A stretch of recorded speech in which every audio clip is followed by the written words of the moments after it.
Deepstar Six is a 1989 creature feature directed by Sean S. Cunningham. When the workers of a deep-sea navy base find an unexplored underwater cave, they accidentally unleash a terrifying creature from their worst nightmares. But before we get into this underwater wonder, I just want to ask that if you end up enjoying this video, then please consider dropping a like and maybe even subscribe, as it would really help my channel grow. So thanks. Also, there will be full spoilers ahead, but if that doesn't bother you, then grab your barbecued shrimp-flavoured popcorn and whip out your underwater tennis shoes as we dive into Deepstar Six. So the movie begins with the title card, and I'm already wondering if I've somehow missed Deepstar 1 to 5. Then we see this underwater navy base, which would be a terrible place to be if there was a sea monster after you.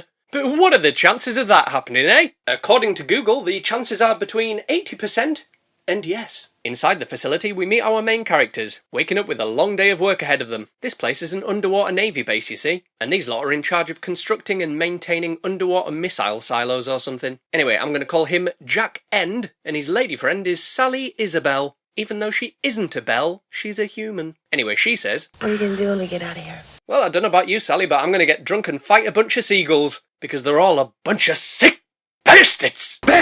Then they set out from the main Deepstar 6 base to the missile silo base, and we meet some of the other crew. Right, who have we got here then? Well, first up is this fella who looks like a nerdy Abraham Lincoln, so he's Abe Stinkin'. On the right we have Narcoleptic Neil, and in the middle is that fella who I simply cannot see without thinking of him pulling this face in Air Force One. I'm going to call him Herbert. Oh, and who can forget Jack's best mate, Jeff Geoff. He was played by Hank McCoy from Abominable. Yay! Even though that came out 17 years later than this movie, but still, yay! They also speak to this fella who is waiting at the silo base for his shift change. I'm going to call him Duh, because he was in Hot Shots Part Duh. And when the others arrive, he's very inquisitive about the apple pie Abe Stinkins brought him for breakfast. Is it hot? Oh, it's hot. Is it wet? It's wet. Is it smooth? It's smooth. Is it right? Yes! We also meet David Davidson, father of David. Not sure why we needed a link between this and Eight-Legged Freaks, but it's done now. Anyway, he's the bossy boots of the crew and everyone thinks he's a knob. Then Jack drives them back to the main base where they have some lunch with Marianne A. Trench, Redhead Redemption,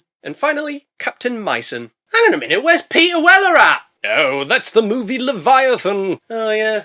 Well, hang on, where's Daniel Stern then? Leviathan. Ernie Hudson? Leviathan? Yes. Oh, and I think David Davidson, father of David, has just finished watching Rebel Moon. Damn it, Snyder! After lunch, Sally calls the main base to tell them that according to their geological data, there's a cave underneath the location where they're supposed to construct a new missile silo, and David, being a donkey dong, tells her to collapse the cabin with explosives and begin construction on top of it, which is an idea so stupid, it might just not work. C-Track to C-Cat, come in. Yeah, shut up! I'm asking her. Back to the main base where Marianne A. Trench goes to speak to Captain Meissen and says, "Wow, Captain, you are truly shit at drawing." Yeah. Anyway, she wants permission to explore the cave Sally found before it's destroyed. But the captain says no because they're behind schedule and also because David has a twirly table. What does that have to do with anything? Exactly. Now go take a shower. You smell. So she does, and Jeff turns up like, "Hey up, mind if I join you while fully clothed? Cheers!" Oh, it's a good job it's the 1980s, otherwise the cell phone in his pocket would have been fucked before they are. Elsewhere, Neil and Abe Stinkin are setting up an explosive to collapse the cave. Then once it's in place, they reverse out of the way in their underwater bulldozer, which is a strange choice of vehicle as there are clearly no bulls to doze underwater. Okay, that's far enough, guys. Let her rip.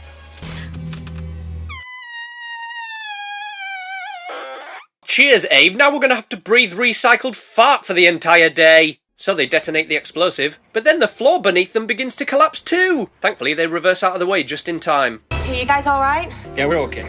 Okay. Prep a remote. I want to see what you guys are sitting on. Chairs, obviously. But if you want us to go and check out the cave, then I'll send in Mr. Five Eyes. The drone? Yes, the drone. So Mr. Five Eyes goes in for a gander, when suddenly it drops dead, and the cable to it has been severed. So the two of them detach from the bulldozer and head into the cave to retrieve it. And bloody hell, you'd think they'd have some better lights on this bastard, wouldn't you? But then they pick up something big on the sonar, and it's heading right towards them. Well, I don't see anything. Aye, that's probably something to do with the lights being shit, eh? What's wrong, C-Cat? Then they lose contact with the sub completely, so they call the main base and ask for help. But while Dirt is getting the captain, the silo base gets attacked too, with Herbert looking like me trying to prove I'm not drunk. Before this box says, "Help! I'm falling too! I need you to cushion my fall! No, Box, you're too heavy, you'll... When the captain arrives, the line has been dropped, so he and Jack decide to go check on them. Things aren't looking good for Sally and Herbert, though. As the base is filling up with water, his legs are broken, and worst of all, the poor Box is drowned! Meanwhile, Jack and the captain are on their way when they also get a bleep on their blooper, and it's heading their way. All stop. Killer light. But then I'll be a lights murderer! It's fine, I won't tell anyone, now do it! Then as soon as the lights go off, whatever it was leaves them alone. I wonder what it was. Probably a deep-sea water moose. I reckon we're lucky to be alive. A short while later and they find the silo base, but it's hanging precariously on the edge of a big drop, so they gently dock with it, and inside Sally says... Did you hear that? No, I was asleep and dreaming I was trying not to crash Air Force One. There it is again! Then Jack and the captain pop in the door crank and open the hatch like, Crank it, quicker. Do it fast and you might win a sticker. Thank God. You alright? yeah, I'm okay, but I'm afraid Herbert has died from his broken legs. Ah, broken legs. The second highest cause of death in 1989. Alright, I'm intrigued. What's number one? Getting crushed by a door. I find that quite unlikely. Anyway, Jack goes to retrieve Sally and they carefully make their way out as to not send the base tumbling into oblivion. Captain Meissen helps them through the hatch, but when he goes through, the door slips loose and crushes him. Oh, how unlikely! Eh, Ken? Ken? Eh? Urge to kill rising. Eh?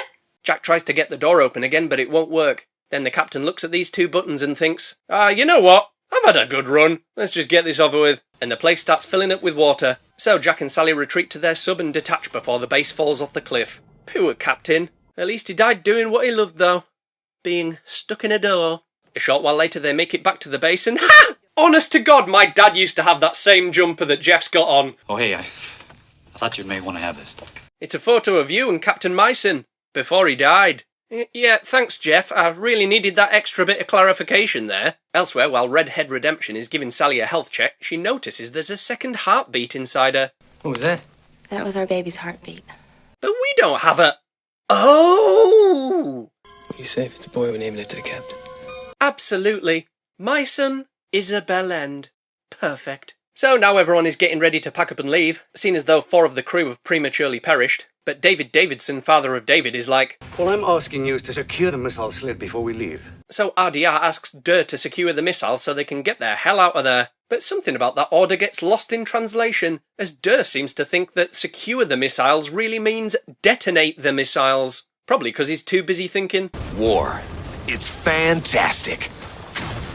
And boom! The missiles detonate, which sends giant shockwaves hurtling through the sea towards the base. With David like, what in God's name did you do that for, you absolute nitro spanner? Then the shockwave hits them and the base starts to fall apart quicker than an underwater origami class. Thankfully, they managed to secure a collapsing corridor with a big pole, though, so that should buy them some time. And speaking of time, they now only have about 7 hours of air left, and the decompression chamber has been damaged so they can't just leave. But that isn't even the biggest problem. The cooling primary to the reactor was destroyed.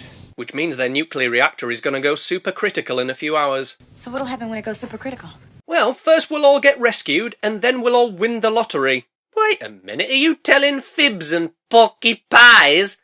Because I think you're telling fibs and porky pies! Fortunately, Sally comes up with a fix for the decompression chamber, but the damage needs to be repaired from outside the base before they can reroute the air supply to it. So Jeff volunteers to sort it out and hops into the Bog Doddy suit, because they couldn't call it the Big Daddy suit for legal reasons, even though Bioshock came out 20 years after this, but whatever, shut up! So out into the murky depths he goes, and fixes the problem in no time. But then he sees something moving out there, before the feed to his camera cuts off, leaving the others pretty concerned. Then they hear a clanging at the airlock, so they open it up to find Jeff in a full-on panic. But just as they've nearly got him out...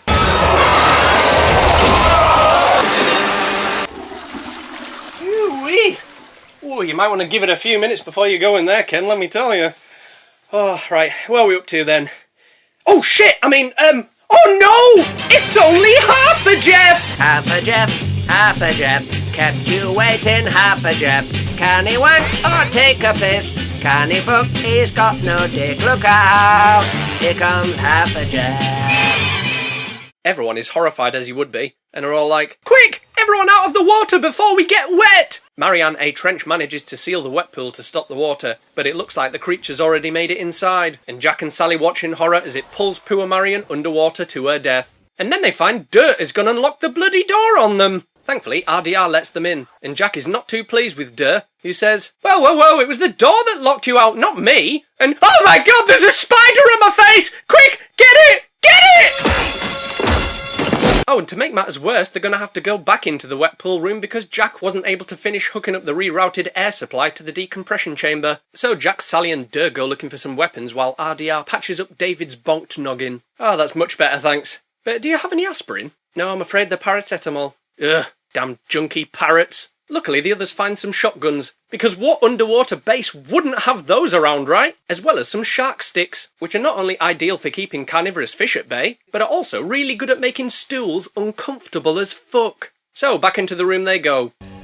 That thing could be anywhere. Aye, but especially under the water, I reckon. They slowly wade into the water, being as quiet as possible, and Jack goes for a dip to finish connecting the air supply. But as soon as he's done, the creature bursts out of the water like, "Hiya, my name is Shrimpy Jim, and I am quite vicious," which shocks David Davidson, father of David, so much that he backs up onto Durr's shark stick, which makes his chest explode. Man, I remember seeing that for the first time as a kid. It really freaked me out. Come to think of it, that's probably where my intense fear of balloons popping came from. Anyway, David's a goner, but they did what they came for, so they hightail it out of the room like their lives depend on it.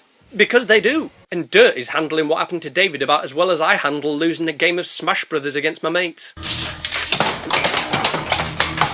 Dude, it's okay. You aren't responsible for everything that's gone wrong, you know. Only about 90% of everything that's gone wrong. So they hold him down and RDR gives him a syringe full of chill the fuck out. But while everyone is getting ready to leave, Durr has a vision of David saying, "Damn it, Snyder!" Then Durr gets inside the escape pod and intends to take off on his own, without decompressing first. I'm gonna kill that son of a bitch, Snyder.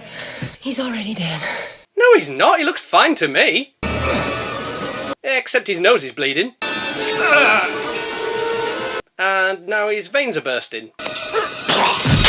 Okay, now he's dead. Man, the deaths in this movie are brutal! And I love it! So, as you can imagine, everyone's feeling a bit shit right now. But not to worry, Jack has a plan. He's going to make his way to the mini-sub and bring it round to the decompression chamber. So long as he doesn't get eaten, of course. And he doesn't. Yay! Ladies, here I come! Meow. Meanwhile, RDR says to Sally, "If we get out of here..." Will you come visit me on my farm in New Hampshire? Oh, Red. Of course I won't. But then they hear something banging on the door. Who is it? It's the water. Can I come in? Only if you promise not to drench us. Okay, I promise. I lied, you gullible fools. I'm water. Drenching is what I do best. RDR manages to close the door, but then gets a sneaking suspicion that they're no longer alone. Shrimpy Jim, are you in here with us?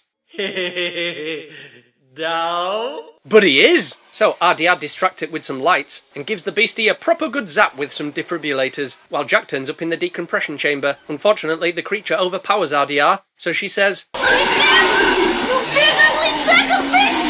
and zaps the water, taking the monster down with her. Oh no! Now I won't be able to visit her farm in New Hampshire.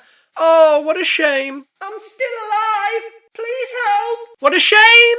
What a shame! And so Jack and Sally spend the next few minutes decompressing until the computer tells them to begin embarkation. You know, I don't think I've ever heard that word before in my life. You know, I bet you'll hear it all the time from now on. Yeah, it's weird how that happens, isn't it? Anyway, they hop into the mini-sub and up they go, right before the reactor goes critical, and boom! The facility goes kablamo. And so the day is saved, our heroes reach the surface, get out the life raft, and then surprise for the muckers! Shrimpy Jim ain't dead yet. But Jack has had just about enough of this deep-sea dickhead, so he opens up the fuel cap, covering the creature in gas. Then he shoots it with a flare gun, and boom! We get a double kablamo! Oh yeah! And so the day is actually saved this time. Sally thinks Jack is dead, but he's obviously not. And he's like, well, I wasn't just going to stand there and get blown up, was I? No, I'd much prefer to starve to death at sea with my pregnant missus. End of movie. And there we have it, folks. Deepstar 6 is a bit of an underrated gem, if you ask me. While it might not be the most original of ideas, it's still got a good creature, some memorable death scenes, and is overall pretty well made. It's just a shame we don't get more deep-sea creature features, because I nearly always end up really enjoying them. So, Deepstar 6, what did you think of it? Did you like it? Did you love it? Let me know in the comments below, and I just want to say thank you very much for all those happy birthday comments you left me the other week. It really made my week, it did. Oh, and just in case you were wondering, the pizza I ended up getting was a cheeseburger pizza from Domino's, which was bloody lovely. Right then, I'm off to go and make the next video, so... bye!